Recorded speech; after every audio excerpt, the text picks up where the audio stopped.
I see when there's two people who are working in the network marketing family, and one gets really small. They just get small, and they're quiet, and they're supporting, and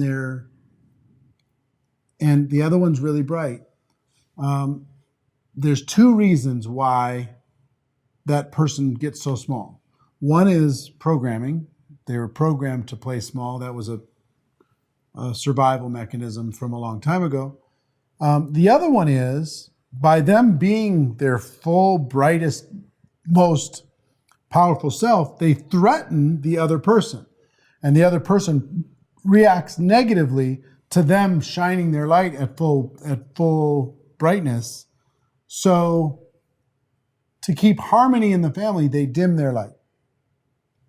And we deal with people all the time where I see the dominant one and I see the other one just screaming to get out, just wanting to express their personal power, but loving the family and thinking that harmony is more valuable than their dream. So they put their dream aside and they say, no, I'll just support you. And it breaks my heart when I see it. And many times the dominant person doesn't even realize how they are stealing from their family members' dreams. A little piece of them dies. No, it's okay. I'll just fold the laundry. No, it's okay. I'll just do this over here. And it takes both to fix that. When we do personal coaching, we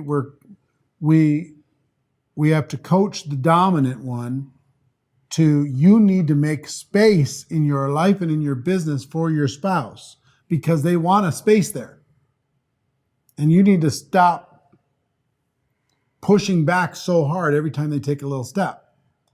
And to the one that's been playing small, we need to encourage them to find that next gear and to trust that their dominant spouse is going to not punish them in some way, directly or indirectly, for them having the audacity of having a dream of their own. So if you recognize this in your relationship, if you've dimmed your light to make somebody else feel more comfortable, or if you've dimmed somebody else's light to make you feel more comfortable, you have a resentment issue inside of your relationship that you don't even know about, maybe you're not aware of. And if you don't fix it, either it's going to lead to a life of bitterness or it's going to lead to a dissolution of that relationship.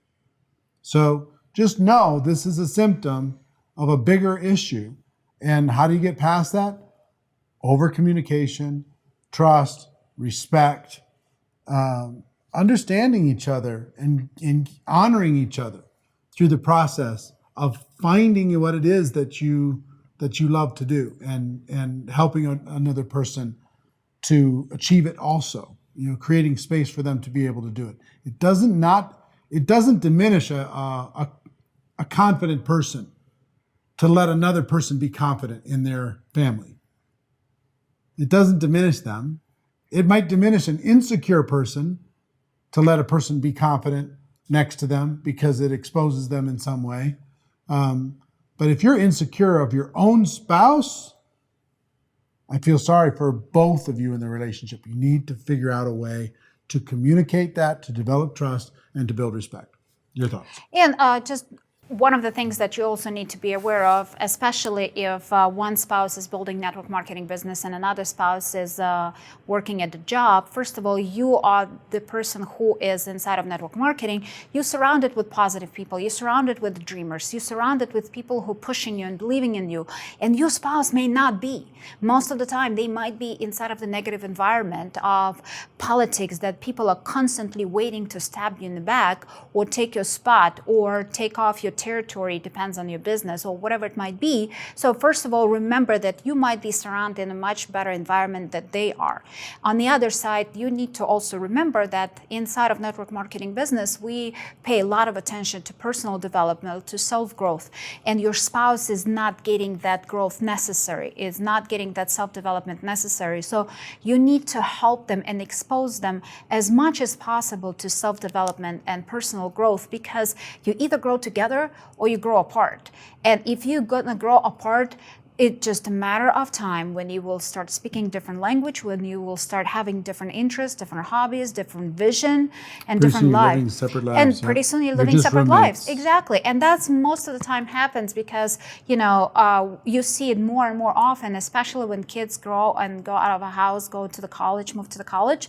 That's when the spouses, because that kid or those kids were a common thing that kept them together. And when that common thing disappears, they start realizing they don't know each other anymore. They're total strangers. So don't allow that to happen, because this is the most heartbreaking thing for me to see. And when family is falling apart, because they neglect that attention, they neglect to give your hand to the spouse and help them grow together with you. It's just sad to watch. So make sure that you invest in your spouse as much as you invest in your business, in the form of support, in the form of belief, in the form of exposing them to better books, exposing them to events where Without they can recruiting learn. them to do it. Right, where they can learn and grow Suggest, and become. but don't demand. Right. Do it in a loving and caring and respectful way possible.